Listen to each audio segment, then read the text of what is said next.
And being a sailmaker, being in business, or at that time working with sails, I said, no, you're wrong. We have to have a sail with good quality cloth so it lasts long, and it also looks good with a nice shape. Now, at that time, the mast also come in two-piece. That was a challenge for a sailmaker to make a nice loft curve that happened to the two-piece. And of course, the sleeve itself was a challenge to get it all working. But we managed to put a nice shape into the sail. And of course, I think I can say that the loose-footed sail was also a challenge. There wasn't many loose-footed in 1970 being produced, or if any. So we had this challenge to put this, but we also know with the loose-footed we could do a lot of variation in shape by in and out haul.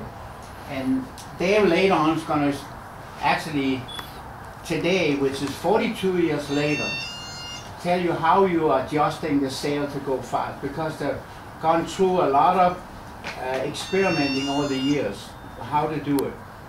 So we came under this sail, which is actually supposedly the same shape today as I designed it in 1970. It's gone a little bit through some changes due to manufacturing of sailcloth. We chose at that time a 3-ounce cloth, 3.2-ounce cloth.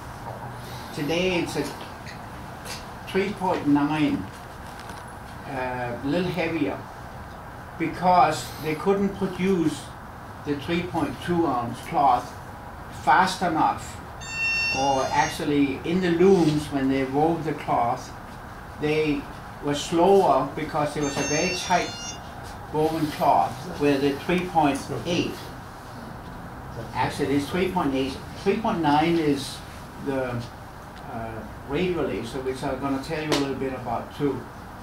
So they went to 3.8, which was faster to produce on the loom, and therefore they could keep the price of the sail. It was all a price at the beginning to come out with the right